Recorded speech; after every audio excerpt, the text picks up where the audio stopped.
எல்லோருக்கும் வணக்கம். உலகம் சுற்றலாம் வாங்க. நம்ம இன்னைக்கு சுத்தி பார்க்க போற ஊர் வந்து விருத்தாச்சலம். விருத்தாச்சலத்துல இருக்கிற நிறைய பழமையான கோவில்லாம் இருக்குது. அதை தான் இன்னைக்கு சுத்தி பார்க்க போறோம். வாங்க நம்ம போய் சுத்தி பார்க்கலாம். விருத்தாச்சலம்னு ஏன் இந்த ஊருக்கு பேர் வந்தனா, இந்த கோவில்ல இருக்கிற பழமைநாதருடைய பேர் தான் இந்த ஊர்ல வந்து சமஸ்கிருத மொழியில விருத்தாச்சலத்தை வச்சிருக்காங்க. விருத்தாச்சலம்ங்கிறது வந்து சமஸ்கிருத மொழி. விருதைங்கிறது வந்துட்டு பாத்தீங்கன்னா வந்து பழமை, சலம்ங்கிறது வந்து மலை. அதை தான் வந்துட்டு இந்த ஊருக்கு வந்து விருத்தாச்சலம்னு பேர் வச்சிருக்காங்க. இன்னைக்கு விருத்தாச்சலத்தில் இருக்கிற விருதிகிருதீஸ்வரர் ஆலயத்தை தான் சுற்றி பார்க்க போகிறோம். விருதிகிருதீஸ்வரர், விருதகாசி, திருமுறை குன்றம் என பல பேர்கள் வந்து இங்கே சொல்கிறாங்க. வாங்க, இது வந்துட்டு உலகத்திலே பழமையான கோவில்னு சொல்கிறாங்க.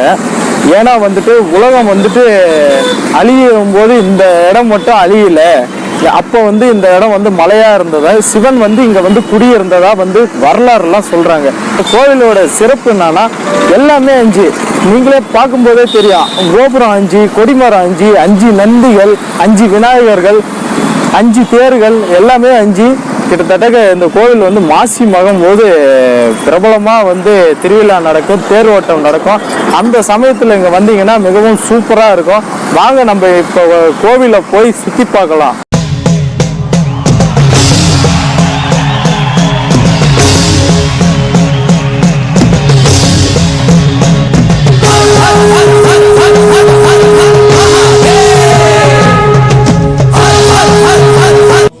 திருமுறைக்குன்றம் விருத்தாச்சலம் ஆலயம், விருதீஸ்வரர் ஆலயத்துக்குள் நாம் செல்கின்றோம். வாங்க நம்ம போய் செல்லலாம். இந்த கோவிலானது காசி விஸ்வநாதர் கோவிலுக்கு நிகரான கோவில் என்று சொல்கின்றனர். ஏனென்றால் இந்த கோவிலுக்கு எதிரே மணிமுத்தாறு உள்ளது. அந்த மணிமுத்தாறில் நாம் நீராடி இங்கு உள்ள பழமைநாதரை வழிபட்டால் அது காசி விஸ்வநாதர் கோவில் வழிபட்டதற்கு ஈடாகும் என்று புராணங்கள் சொல்கின்றது. இந்த கோவில் இப்போ வந்து திருப்பணி வேலைகள் எல்லாம் நடந்து கொண்டு இருப்பதால் இப்போ நம்மளால வீடியோ எடுக்கிறதுக்கு அந்த அளவுக்கு கிளியராக எடுக்க முடியலை. நீங்கள் பார்த்தாலே தெரியும், திருப்பணி வேலைகள்லாம் நடந்துக்கிட்டு இருக்கு. இங்கே வந்துட்டு ஒரு பிரபலமான விநாயகர் கோவில் இருக்கு. அந்த கோவிலுக்கு தான் நம்ம இப்போ போக போகிறோம். வாங்க நம்ம போகலாம். இதுதான் அந்த விநாயகர் கோவிலுக்கு உள்ள செல்ற வழி. இந்த விநாயகர் என்ன ஒரு சிறப்புனா, இது வந்து ஆலத்து விநாயகர். கிட்டத்தட்ட இது ஒரு 18 படி கீழே இறங்கி தான் நம்ம போயிட்டு கும்பிடணும். இது வந்துட்டு மிகவும் பிரபலமான ஒரு விநாயகர். இந்த விநாயகர் 2வது படை வீடு என்று இந்த விநாயகரை தான் அழைக்கிறாங்க. ஏன்னா இப்போ கீழே ஆழத்தில் இருக்குது, நம்ம இறங்கி போயிட்டு தான் கும்பிடணும். இது பிள்ளையார்பட்டிக்கு அடுத்தது இங்கே தான் வந்து இருக்கிறாரு. இதுதான் அவருடைய 2வது வீடுன்னு இங்கே எல்லாம் சொல்கிறாங்க. இதுதான் புராணம். வாங்க நம்ம விநாயகரை போயிட்டு தரிசிக்கலாம். விநாயகரை தரிசிச்சாச்சு. வாங்க நம்ம இப்போ செல்லலாம். இப்போ உங்களுக்கே நன்றாகவே தெரியும் இது ஏன் ஆலத்து விநாயகர் என்று அழைக்கின்றார்கள் என்று. ஏனென்றால் இது வந்து 18 படிக்கு கீழே இறங்கினாதான் நம்ம போய் கோவிலையே தரிசிக்க முடியும். இந்த படியெல்லாம் இறங்கி கீழே வரணும், அப்போதான் நம்ம விநாயகரை தரிசிக்க முடியும். இது வந்துட்டு மிகவும் சிறப்பாக இருக்குது இந்த விருதீஸ்வரர் ஆலயத்தில். நாம் 2வதாக பார்க்க போகிறது வந்து சலவிரிச்ச வன்னி மரங்க. இந்த வன்னி மரம் கிட்டத்தட்ட 2000 ஆண்டு பழமையான வன்னி மரம் என்று புராணங்கள் கூறுகின்றது. இந்த கோவிலை திருப்பணி செய்தவர் விபச்சித்து முனிவர்.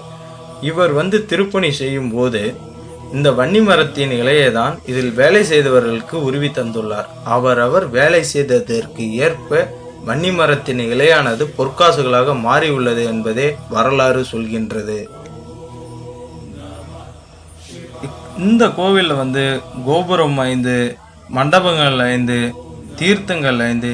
இங்கே உள்ள தீர்த்தங்கள்னு பார்க்க போனீங்கன்னா மணிமுத்தாறு தீர்த்தம், சர்க்கரை தீர்த்தம், நித்திய குப்பம் தீர்த்தம், குபேர தீர்த்தம், அக்னி தீர்த்தம் என 5 தீர்த்தங்கள் இங்கு வழங்கப்படுகின்றது.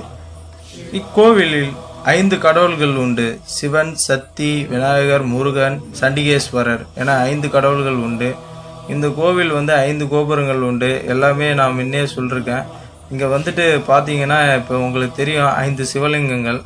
இங்கே வந்துட்டு தான் முருகப்பெருமான் வந்து வழிபட்டார். அவர் வந்துட்டு 28 சிவலிங்கத்தை இங்கே வழிபட்டதால், அகம விதிப்படி அமையப்பட்டதால் இக்கோவிலை அகம கோவில் என்று கூட அழைக்கின்றனர்.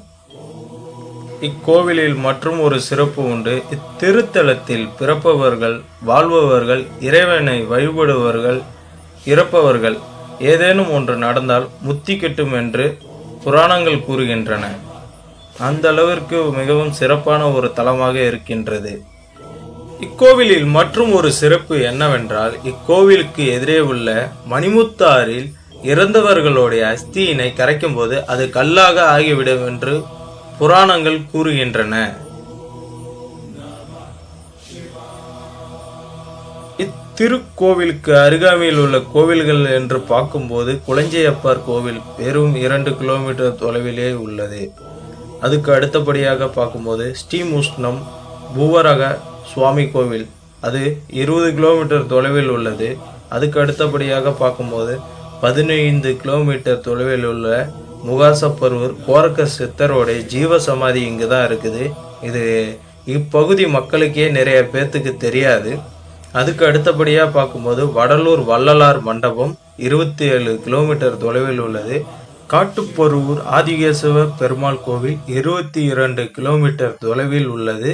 இத்தலங்களுக்கு நீங்கள் விருத்தாச்சலத்திலிருந்து சென்று வரலாம்.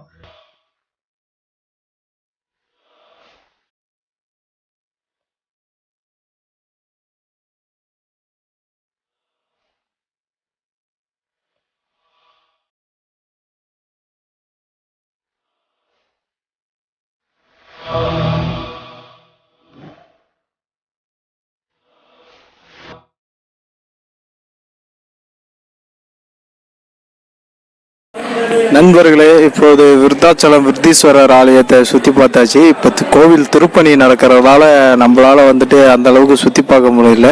உங்களால் இந்த கோவில் திருப்பணிக்கு உதவ முடிஞ்சதுன்னா உதவுங்க. இங்கே கோவில் நிர்வாகத்துக்கு டைரெக்டாக வந்து உதவுங்க. கோவில் வந்து ரொம்ப சூப்பரான கோவில். வந்தீங்கன்னா விருத்தாச்சலம் வந்தீங்கன்னா கன்ஃபார்மாக இந்த கோவிலுக்கு நீங்கள் வந்துட்டு தான் போகணும். நம்ம சேனலை வந்து லைக் பண்ணுங்கள், கமெண்ட் பண்ணுங்கள், ஷேர் பண்ணுங்கள், முக்கியமாக சப்ஸ்கிரைப் பண்ணுங்கள். தேங்க்யூ ஃபார் வாட்சிங் ஆல். குட் பாய்.